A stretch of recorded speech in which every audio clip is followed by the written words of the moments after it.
summer after my sophomore year of college, I had like a internship at a investment firm. It was Solomon Smith Barney back then. And I went up seeing a compound interest calculator for the first time. And that was one of those lightning bolt moments for me. So it was okay, the seed has been planted, but nothing happened then. And then I wound up getting my first job. So obviously, you guys are dramatically younger than I am, but 2001. This is a historical event at this point. But I went to work for one of maybe the biggest and best accounting firm in the world, or certainly the most reputable accounting firm in the world, which was Arthur Andersen. So you think you've made it, right? Like go to a great college, get a great job, and the Enron scandal happened. And 9 months later, Arthur Andersen did not exist anymore.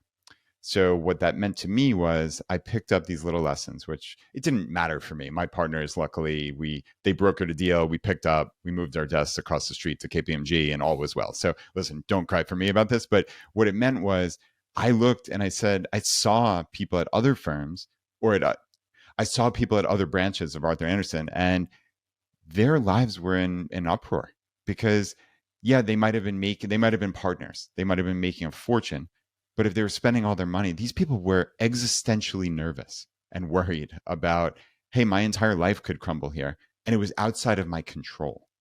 And I think that was the key piece that I picked up as a 22-year-old kid. Hey, I don't want this to be outside of my control. So I think that little lesson, and then also seeing again, like, okay, if the carrot for working at an investment bank or an accounting firm or a law firm is you can be a partner someday. But I saw my partners there at 2 a.m. with us, literally stapling tax returns during busy season. I mean, this is the old days, right? But and it was just what are we doing here, right? This makes no sense. So it didn't add up to me. None of it added up, and you couldn't take a couple weeks off. I mean, anytime you wanted, you'd be lucky if you could get a week off. So this wasn't the goal of life. And I figured that out very, very early. And luckily, part of it was because of this exogenous shock of Enron scandal. And I just said there has to be a better way. And at that point, there wasn't the financial independence movement. It predated that. I mean, obviously, Your Money or Your Life had been out at that point, but I wasn't aware of it. So luckily, and I think part and parcel of this, but also part by nature, part by nature was, all right, I've been saving money. So I lived at home for the first couple of years and saved a boatload of money. My wife, who was then my girlfriend, was also living at home, saving money. And when we got married, we basically said to ourselves, hey, look, we're both CPAs. We can make a living here on Long Island in a very high cost of living area, but we're always going to have to give something up. And at that point, it was, okay, we made the decision to move away from our family and friends and move down to Richmond, Virginia, which was really the catalyst for everything that came after. And it was, let's set up a life where only one of us needs to work, because chances are we're going to have kids someday. And chances are one of us is going to want to stay home with those future kids. So we laid the groundwork then. And it really was a very typical five path for a long time, basically until I found entrepreneurship. And that's a whole separate issue, which I don't know if you guys, I'm sure you have some questions, but that's the absolute best I can do in about a 2-minute span of like, okay, here's the broad overview of my FI journey. So when you were starting off your story, you were talking about how you were naturally frugal, and that may be in contrast with what might have been going on with some of the partners, talking about they were spending maybe as much money as they were earning. And I'm just curious if you can think about where that natural frugality came from. And then as you go into a career like that, where maybe you're surrounded by people who aren't naturally frugal, and maybe they are like wanting to spend these big dollars because they're making such big dollars, were you able to hold on to it? Yeah, it's interesting to think back on that, and to think back on like these little moments that they're just these fleeting moments that I can remember, because I am not aware of really ultimately where it came from, because I do think it was somewhat natural, but just these little moments back in, I worked at a comic book and baseball card store, and I got like a 10% discount. And there's this funny story in my family of like my brother when he broke his leg. And like, I like literally, this is a terrible story, frankly, and I'm ashamed of it. But like, I was the one, I drove or I rode my bike at that point to the comic book store, and like essentially snagged his 10% discount, because I'm like, I don't know. The story doesn't translate, but anyway, or just things like more importantly, one of my best friends mowed lawns, and the woman that he one particular woman who lived next door to him, who he mowed lawns for, or mowed her lawn, would pay him by the hour. And it never made any sense to me. It was always antithetical to essentially how I live my life, which was like, no, you should actually be you should get paid for the job, right? And you shouldn't be punished for being efficient and being good at what you do. It's just like, so that was one of those fleeting moments. But yeah, Justin, I don't have a great answer to you in terms of like, how did I become frugal? I think saving money was just always kind of something that was on my mind. I never succumbed to spending as a kid. And then, yeah, to your point, I think more importantly was when I got into that first job. And again, I'm making some money, and I saw people around me, 22, 23-year-old kids buying BMWs and going out on their own and living in one bedroom apartments on Long Island, which again it's not New York City, so it's not New York City prices, but it's not terribly far off in the cosmic scheme of things. And it was like, I just never felt the need to impress anybody. And I think that was always something that, whether it's innate or learned somehow, I think that is a critical skill and just a critical mentality on the path to FI. Is like, it was all internal to me. Like, I derived my self-worth from who I was, my intellect, the way I treated people. Like, it wasn't about how flashy I was, or that I would, oh look, I made it, I'm on my own with my BMW and no money in the bank. Like, that wasn't something that was alluring to me. So yeah, I mean, I definitely saw it all around me, but somehow had the internal wherewithal to not succumb to that, essentially. And what was actually that first light bulb moment where you discovered financial independence was possible? Was it your money or your life? Or did you read that and realize that you could retire early, whether that was via the nest egg method or cash flow, or like what was that realization when FI became real? Yeah, I think when FI became real, and this wasn't the first piece of personal finance content, certainly, that I read, because that was JD Roth and Get Rich Slowly. And I think there's David Bach, I think is how you pronounce his last name, Yeah, had that's right. a book, Smart Couples Get Finish Rich, I think it was called. So that was actually a really important book. That very rarely gets mentioned, but my wife and I love that.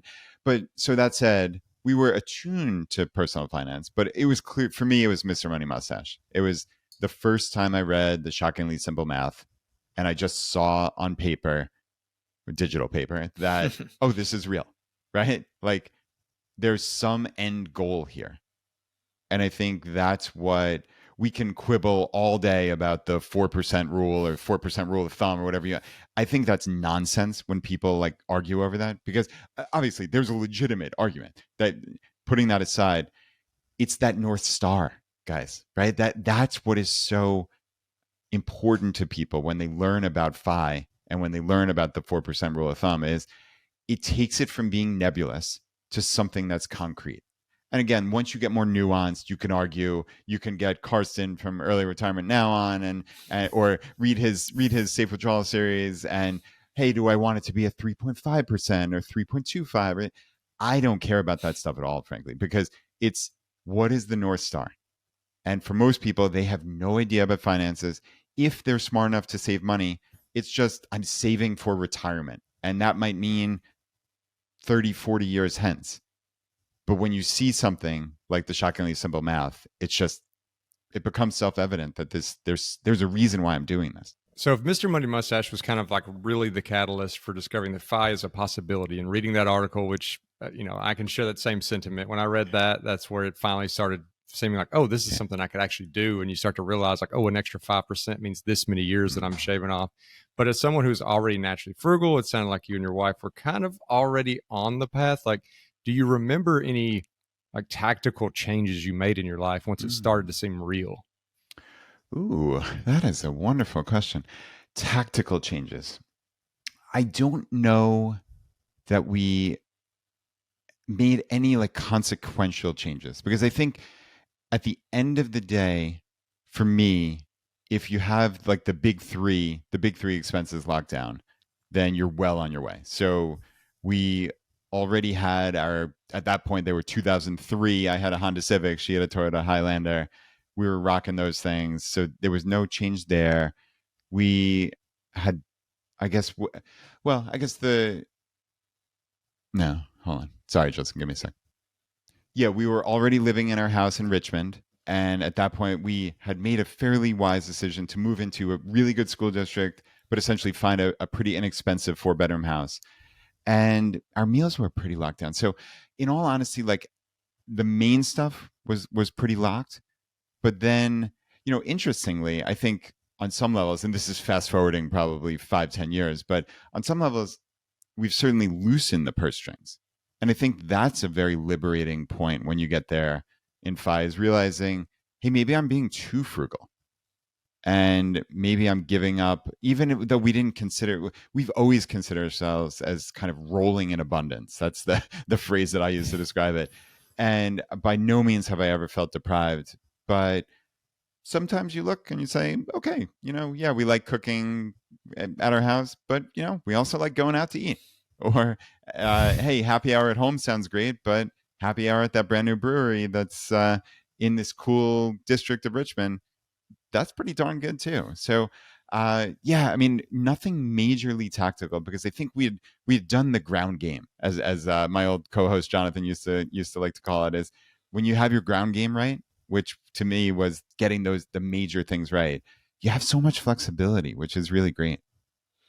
And just because I'm an entrepreneur, I'm obsessed with businesses and entrepreneurship, I do want to touch on that a little bit. So, at what point did entrepreneurship become a part of the equation? You were an accountant, but then you got into, like, I remember you talking about selling those like wood holders, or I don't even know what you call them exactly. Like, you would Yeah, have that man. drop shipping business. Like, I guess, how did entrepreneurship come into the equation, and how big of a role did that play into you reaching FI?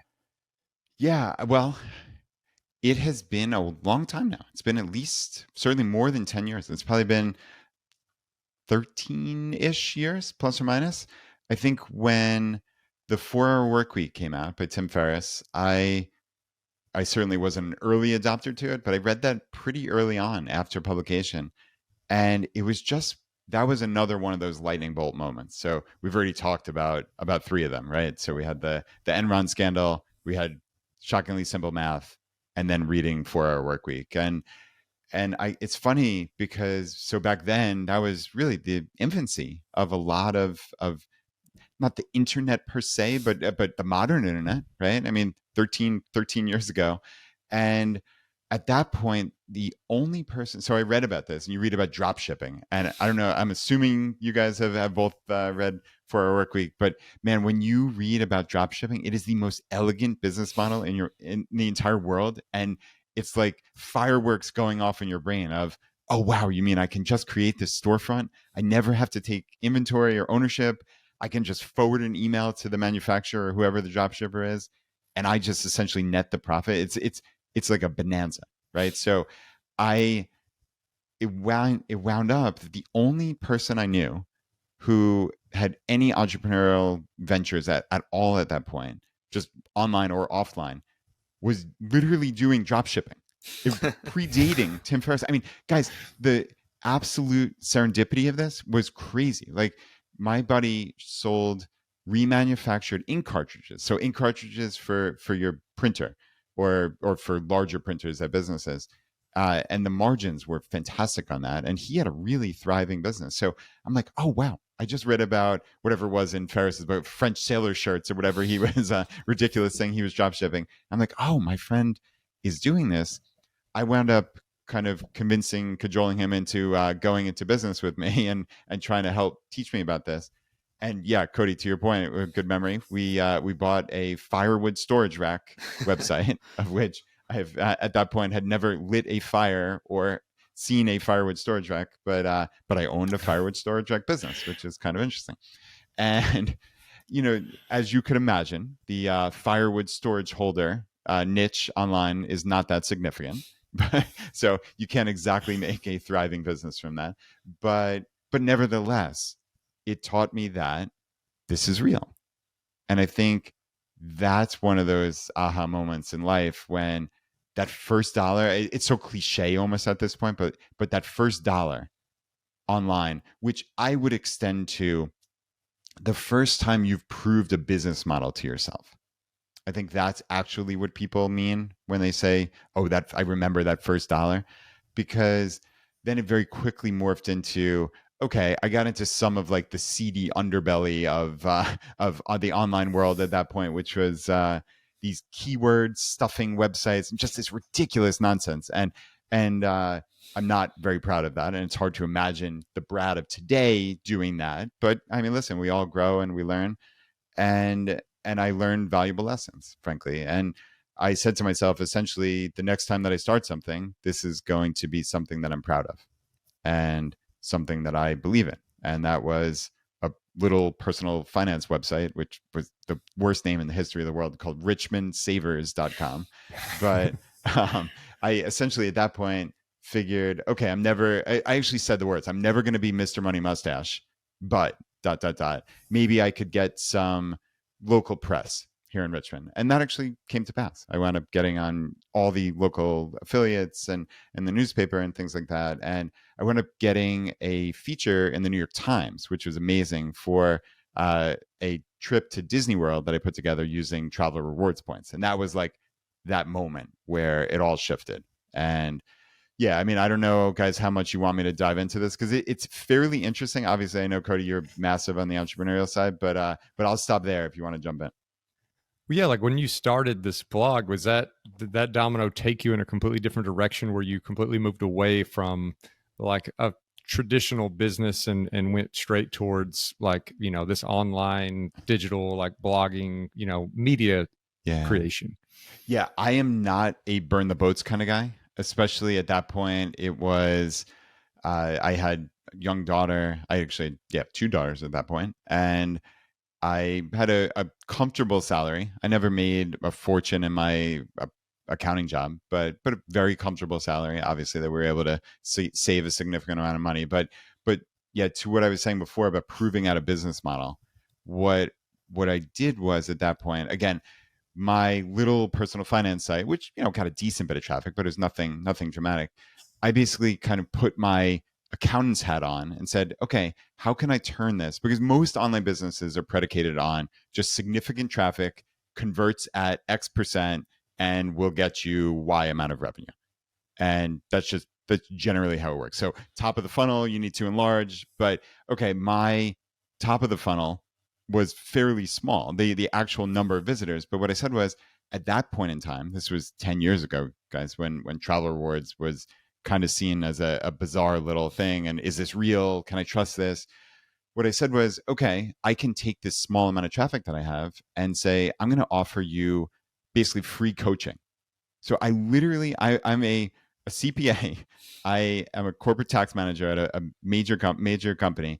And at lunchtime, I scheduled a call at noon and 12:30 with random people who visited my website. And I basically said, look, this is lifetime value of customer. Again, what accountants had, they're using business savvy and saying, all right, they're not going to pay me, but when I answer all their questions and when I put a little trip together for them to Paris or to Hawaii or to Disney, whatever it may be, and I send them an email with the links for how to sign up for credit cards, I'm going to get compensated for that. So theoretically, if somebody followed that plan, there's a reasonable chance I'm going to make hundreds of dollars from that one 30-minute phone call.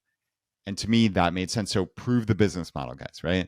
And I was doing this with essentially 1 or 2 hours a day. So it's a small amount of time, but I was making a little bit of money. I forget exactly, honestly, I couldn't quote exactly, but it was $1,000, $2,000 a month, something small.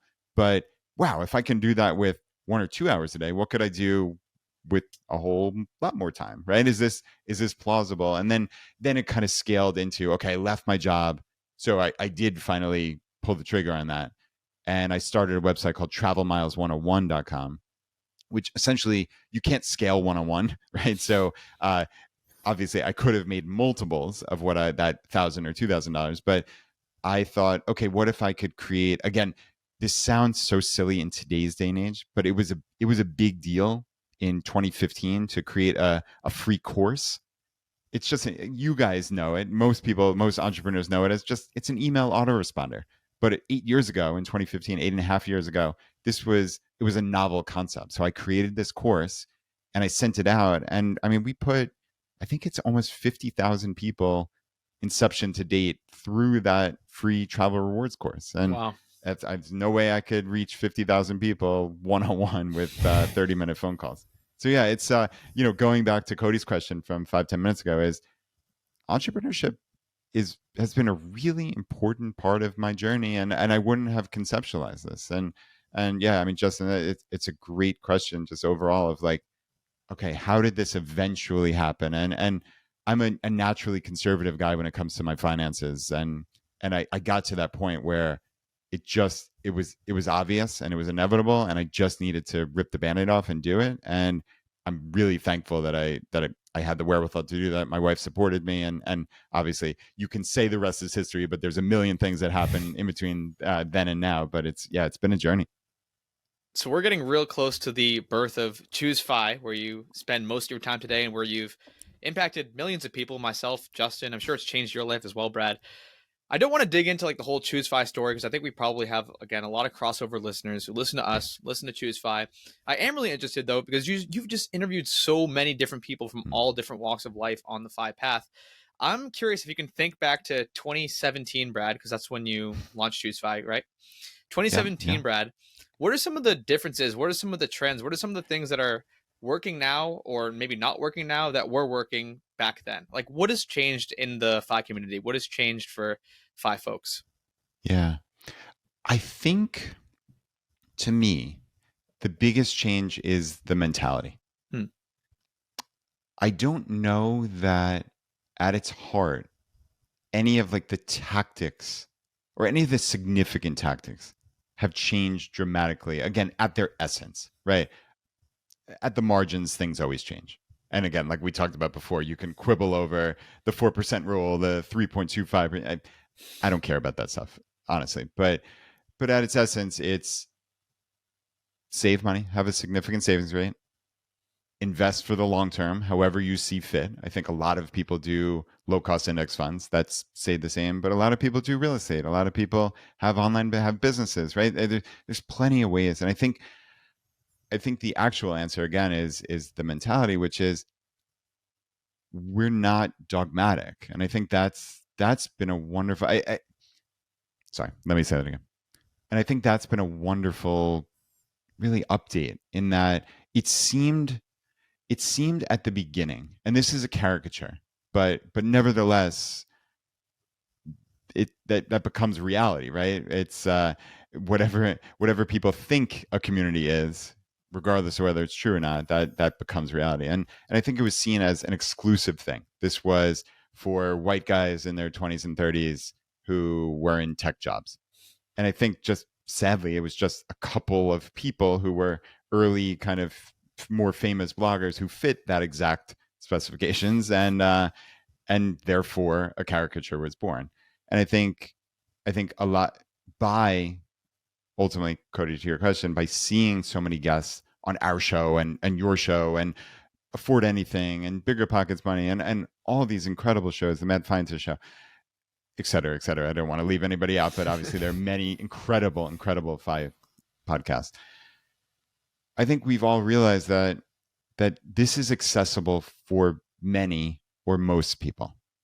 And I would venture to say that all people can benefit from pursuing financial independence.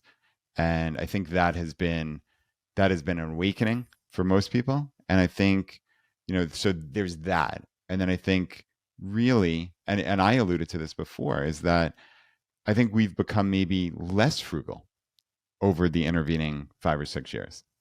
I think at the beginning it was a numbers game.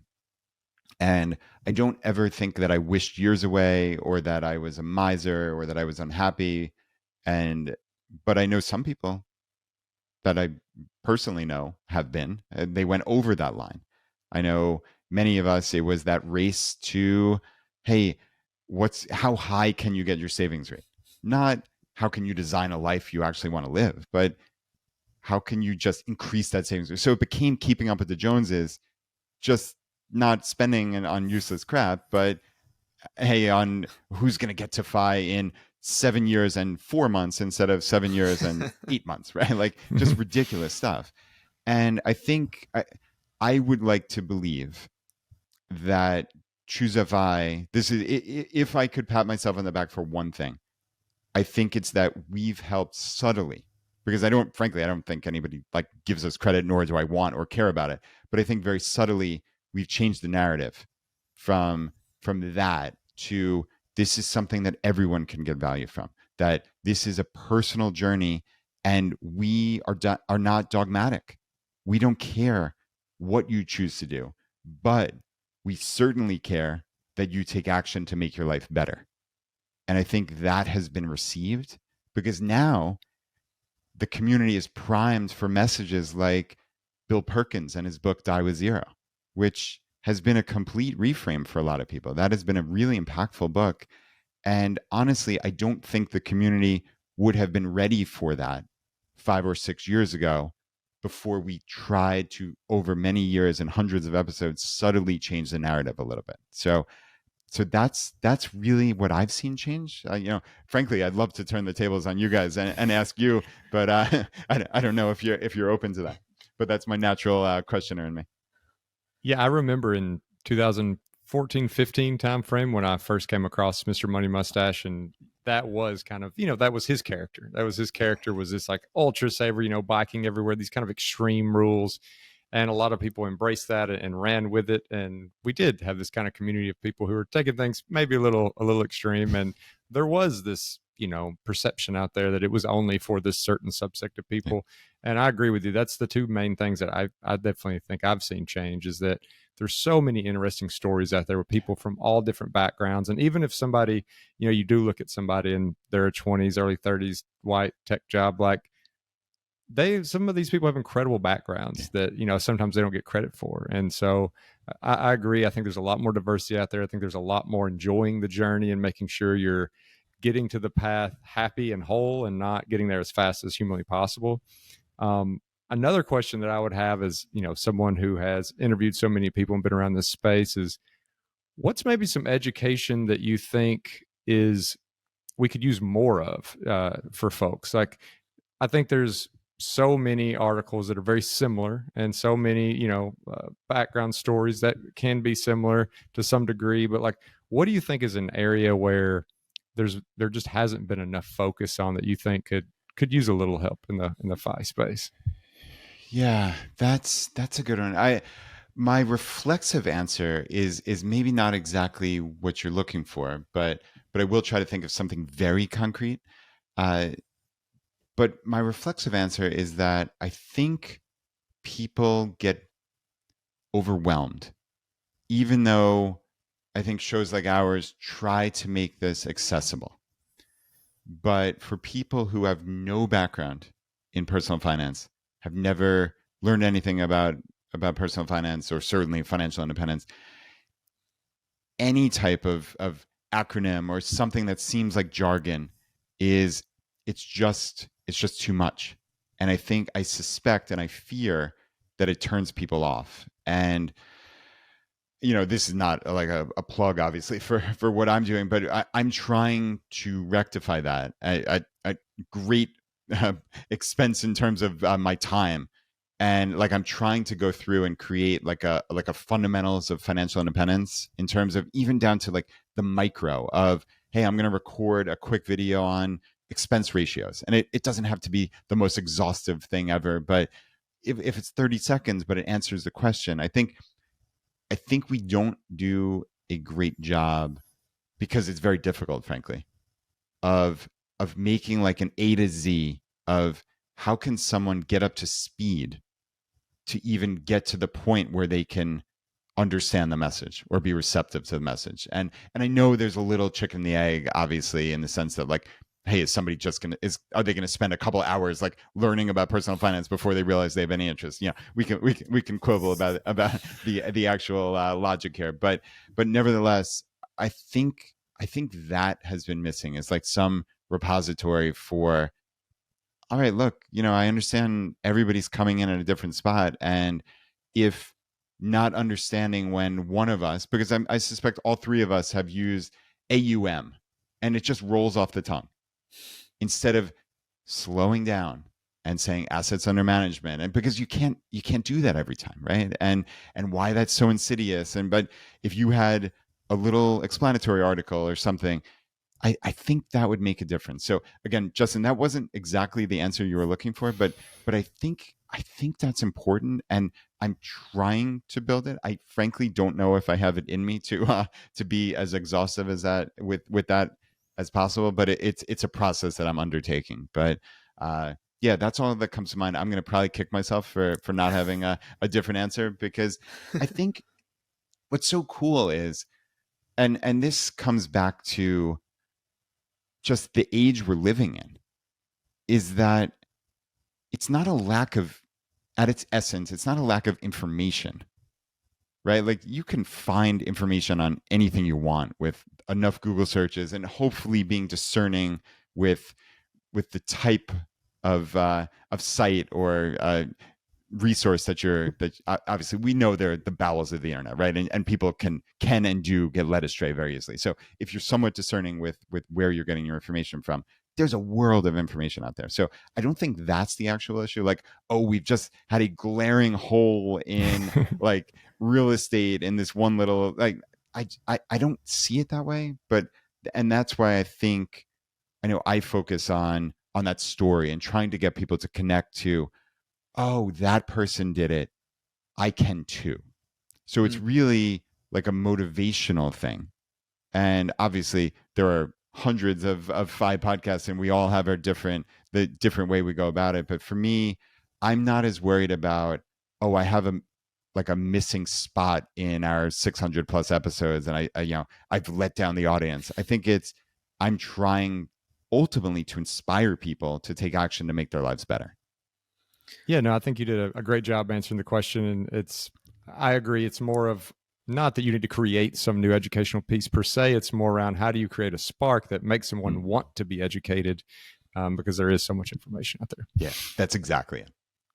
I think, to go back to what's changed, to my answer to the question, I think something that makes this difficult, like what you're talking about, Brad, like here's the A to Z, because we know here, us three talking, like this, if you save 50% of your income and invest in almost anything, like you're going to be wealthy. It doesn't matter if it's dividend stocks or this index fund or that index fund, or people are just battling on like Twitter about this stuff all day long. I have a tweet right now that's going kind of crazy with dividend people versus index people. And it's like, guys, like, yes, there's differences, but at the end of the day, just have a high savings rate, invest in one of them, whatever you like, and you'll be fine. But I think that there's just so much information out there that it's really hard for people to kind of parse through the BS. Like people are I think people are consuming more than ever now. There's people on TikTok like selling whole life insurance and index universal life, like all this random stuff, all these crazy strategies.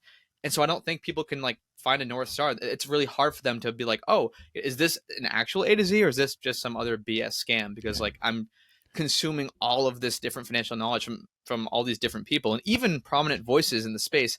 Like Robert Kiyosaki is kind of a lunatic. I knew you were going there. He's crazy. He's talking about the market's going to crash every single year. He's like, buy as much gold and silver as you possibly, like, he's a lunatic. And for people who are going to listen to him, they're going to end up behind the folks who are listening to like level-headed people. I don't like to label myself as a level-headed person. I would hope that our listeners would label me as that. But I think that's a big problem that we're facing now, Brad, versus like 2017 when ChooseFI like kind of took off, and you guys have had such a huge impact on people's financial lives. And I'm sure that you guys had played a huge role in like the amount of people that know the words index fund and 4% rule and like terms like that. But I think just now, like it's information overload. People are just drinking from a fire hose. And unfortunately, a lot of that fire hose is tainted water, not good influencers with not good information. Yeah, no, you're right. And it's hard. That is hard for people. You see in a lot of aspects of life, not limited to personal finance, you see people going down rabbit holes and ultimately into cesspools where, sadly they're getting misinformed under the guise of really educating themselves. So I mean, it's tough. That's there's no easy answer to that. But yeah, and I'm sure you kicked up a hornet's nest with I love to see that tweet. I know the dividend fundamentalists they love go check it out. It's force. Getting crazy. People are like, no, dividends are awesome passive income, and then the people are like, no, but you got to understand it's about the total return, and it's fun. It is fun. But at the end of the day, even though well, I'm not going to put words in your mouth, but I think dividend investors are horribly misguided. If you save 50% of your income and you invest in dividend stocks, you're going to be doing You're great. fine. So Yeah. let's be entirely clear here. We were talking earlier about maybe some gaps in things that are out there, at least the way maybe people are following the content. And not that there's not content about this, but it seems like most of the stuff we consume is about how to get to FI. And then I think a lot of people, unfortunately, are so solely focused on that once they get there, they don't really know what to do. And so I'm just kind of curious on your thoughts for people who are out there who are on their journey, maybe some advice to them on preparing for that when that day comes. And now they do have this life to live that is completely different than the life that maybe they had been living, like how to prepare for it, or just a mindset to have as they go into it. Yeah, I think this is the most important thing, because if you think you're going to wake up one day when that number on the spreadsheet or on your screen says you've hit FI, and all of a sudden your life is going to be dramatically better and you're going to be happier and it's going to be unicorns and rainbows, I'm here to tell you that's not the case. That's just simply not the way the world works. And you need to do the work.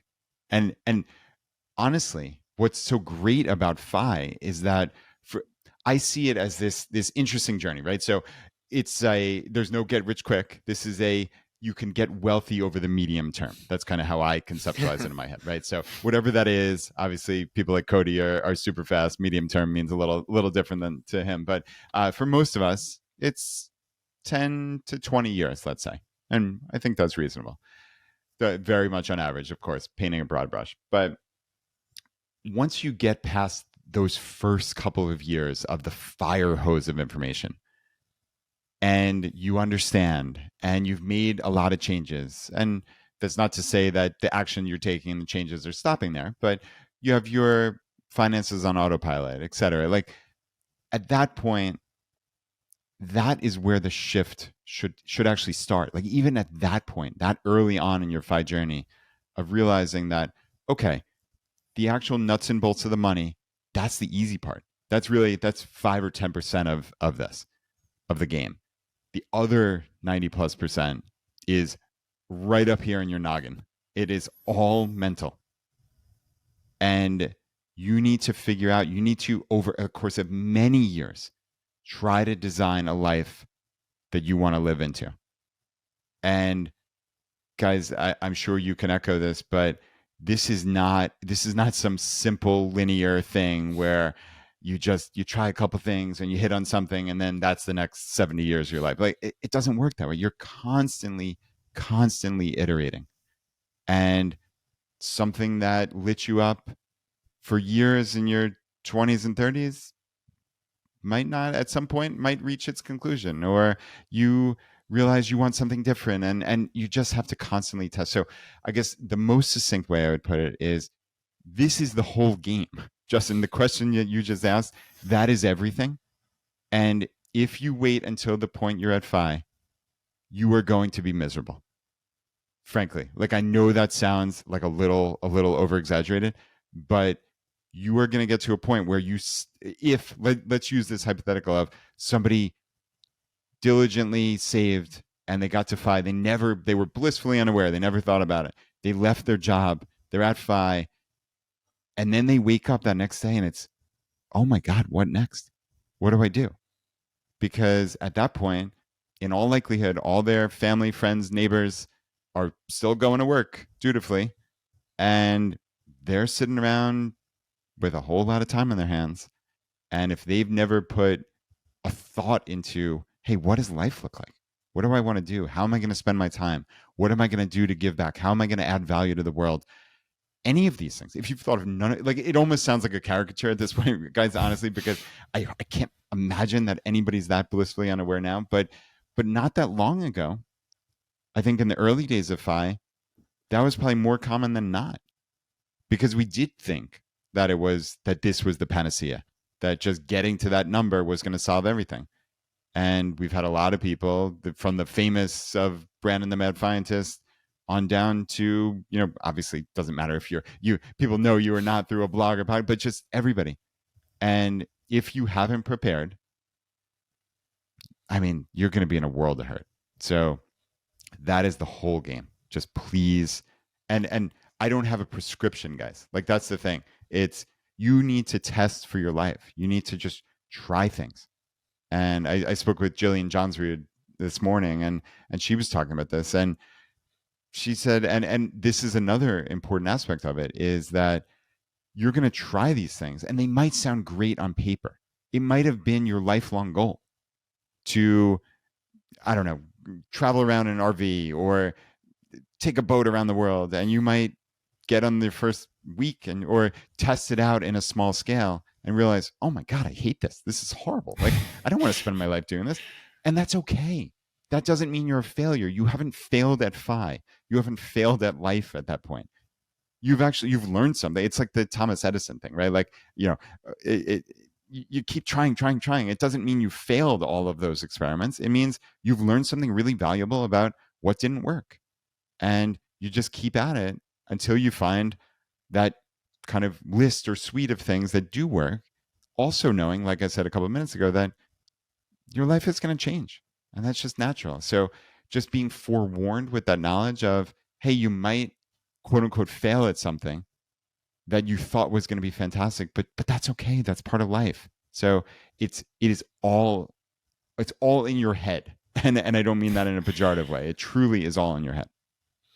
So I know you mentioned you don't have a prescription for this, but for my, don't even want to call them normies, but like my normal friends who aren't in the FI community, a lot of them do. They're trying to like quote unquote live their life now. They're YOLO. I'm going to take all these vacations. I'm going to do all these different things. Do you have like rules of thumb, whether it's duration, whether it's a percentage of your income per year that you can spend on these things? Because I'm just thinking, there are some super frugal people that go too far the opposite end. I actually saw you recently tweet about that Ramit interview with Carl and Mindy. You were saying it like it's setting the FI movement back because like they talked about not spending money a lot. Love Carl and Mindy, but they definitely have to change their relationship with money a little bit, in my opinion. But I do see a lot of people, quote unquote, normal people on the way other end of the spectrum where they are quote unquote trying to live that best. They're trying to design their best life now, which means going to concerts every weekend, going on vacations multiple times a year when they have 0% savings rate. So is there like any guidelines or not rule? I don't want to say rules, but just like things that you like to think about, a healthy way of doing this and testing the waters while you're on your path to FI? It's funny. I have two daughters who are not that young anymore. So in my mind, I'm like, oh, I have two young daughters, but they're 15 and 11, so they're not that young. And I think about them. So I don't have any rules, but I think what I try to advise them, and it sounds, for people who are unwinding an expensive life, this sounds ridiculous, but for people who are getting started, it's like we said before, if you can save. And again, this sounds ridiculous to many people, many of those normies, I suspect. But if you can save 50% of your income, right? Like from the very beginning, you can then obviously spend freely and live your life and enjoy. Spending is an important part of life. And I think that is a lesson that I'm trying to impart on my girls. And nobody makes the rules of spending. Like my younger one recently has gotten into being a little fashionista. So she has savings, and obviously that's savings for long term, but then she is spending money. And for her, okay, we try to build these lessons in, which are there's a finite amount of money. There's scarcity. You have to make decisions in life. And she had a couple $100 and she wound up spending, I forget, like $100 or maybe more than that. It was $140, something like that, on a shirt and a pair of shorts from Lululemon.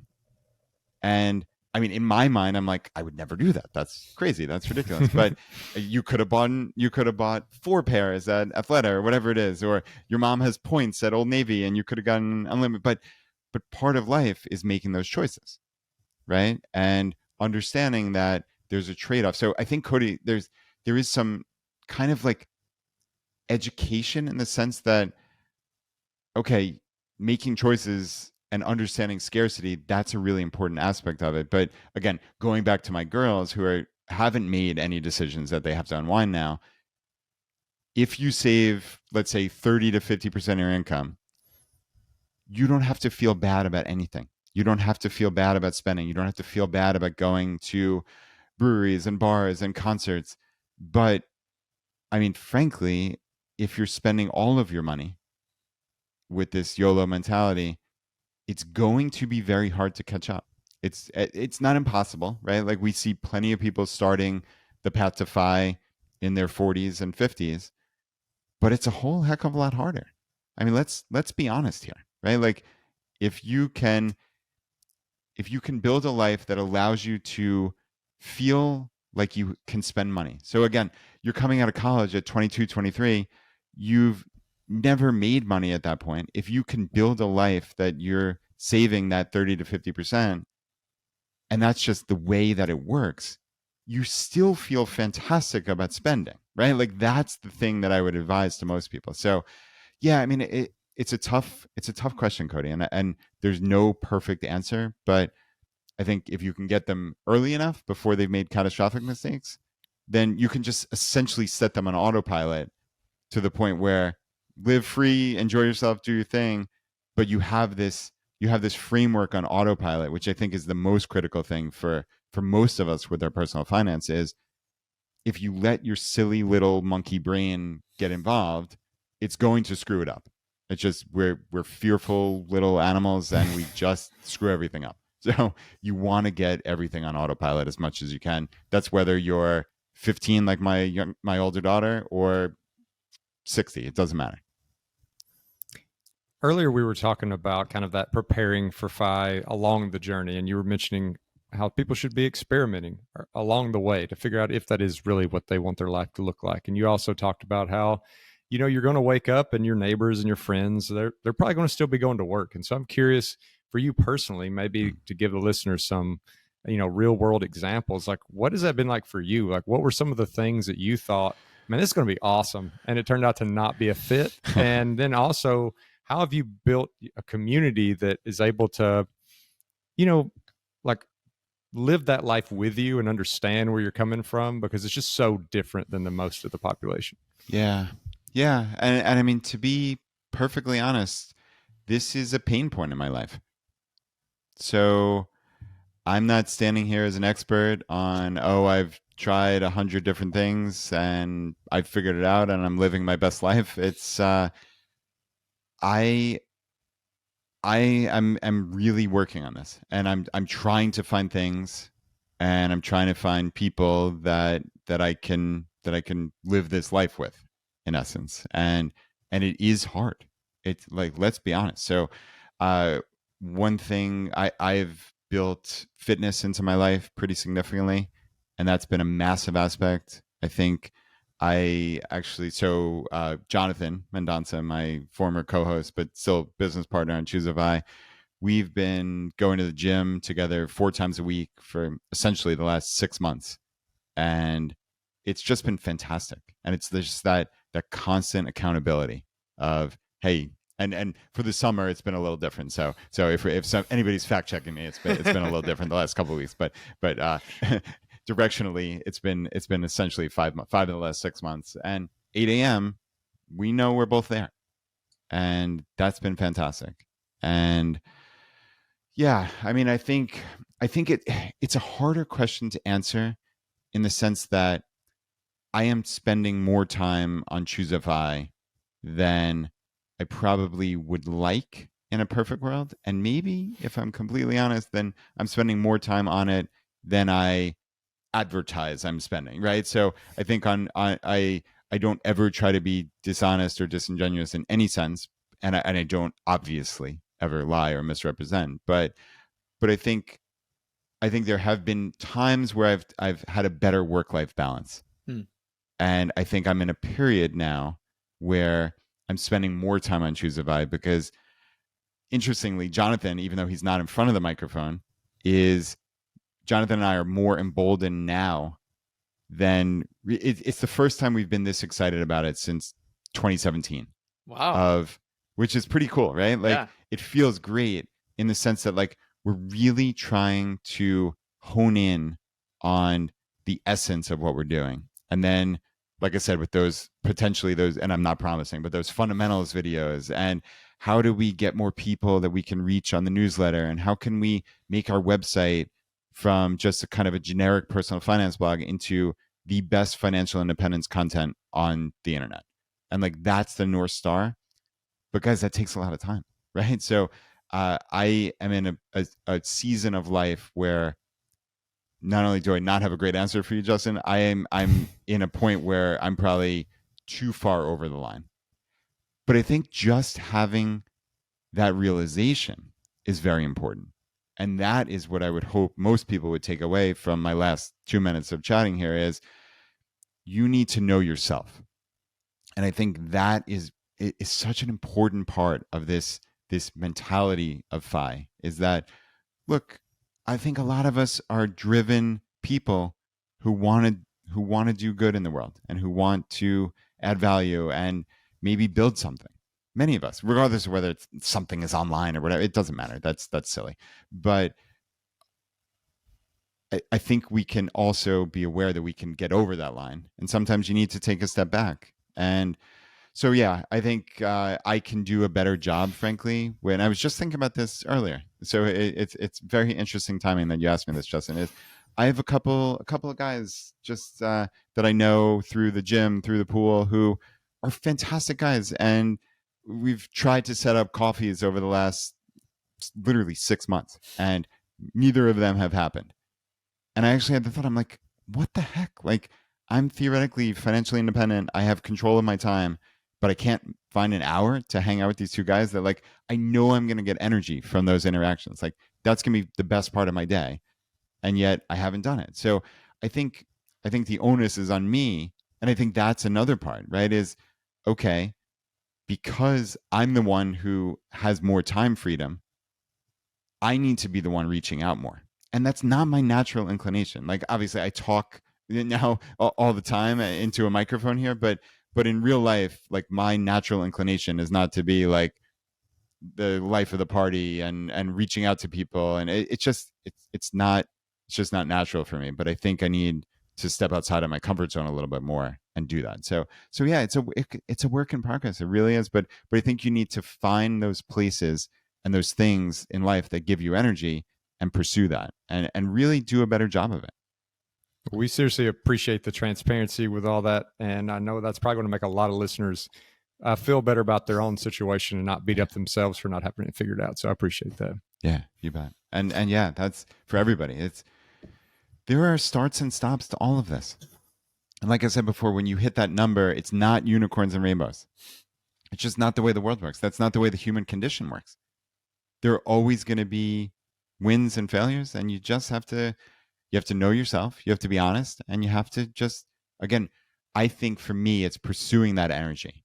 And I know that sounds kind of wishy-washy, but like, you know when you feel it. You know when you're having an interaction or you're spending your time doing something where you're in a flow state. Like, find those things. Like, those are the things you want to build into your life. And it doesn't mean 16 waking hours a day are going to be flow state, like wonderful Shangri-La. That, again, that's not the human condition either. But man, try to build some more of that into your life.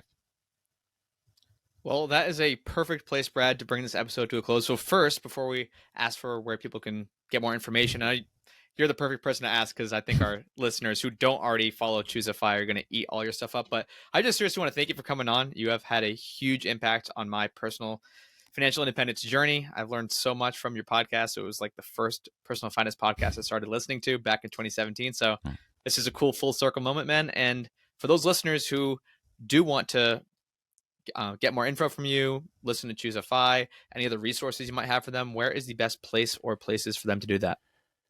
Yeah, well, it is full circle. It's amazing. So thank you guys for having me here. I really appreciate it. And yeah, Cody, from that the very first Camp FI in Florida, 2018 January. Yeah, that has been amazing. 5.5 years. So that is wild. That is absolutely wild. Yeah, I think so. I put out at the current moment, I put out 2 pieces of content a week. So the podcast comes out on Monday. Obviously, if you're listening to this podcast, you know where to find a podcast. So just search Choose, like make a choice, ChooseFI, and my newsletter, which I'm really, really putting a lot of time and energy into. And that's really the best way to stay up to date. So anything new that's coming out, which I think if all goes well, like I said, Jonathan and I have a lot up our sleeves. So go to choosefi.com/subscribe, or just frankly, any page on our website in the upper right corner. It's the FI weekly newsletter. So just get on that newsletter. And yeah, I mean, I send it out every Tuesday. It's a lot of, again, those stories like we talked about. It's a little bit of inspiration from the community, because this is a crowdsourced community. It's not about me. It's about all of us. And I think sharing those wins every week, and then a couple little nuggets that I picked up along the way. So it's pretty good. I'm definitely very proud of it. Well, Brad, you obviously have a ton going on, so we really appreciate you giving us that time today. So just want to thank you again. It's an awesome episode, and can't wait to see what all you got coming out next. Nice. I appreciate it, Justin. And guys, genuinely, thank you for the questions. This is a really, really wonderful episode. So you guys did your homework. It was fun.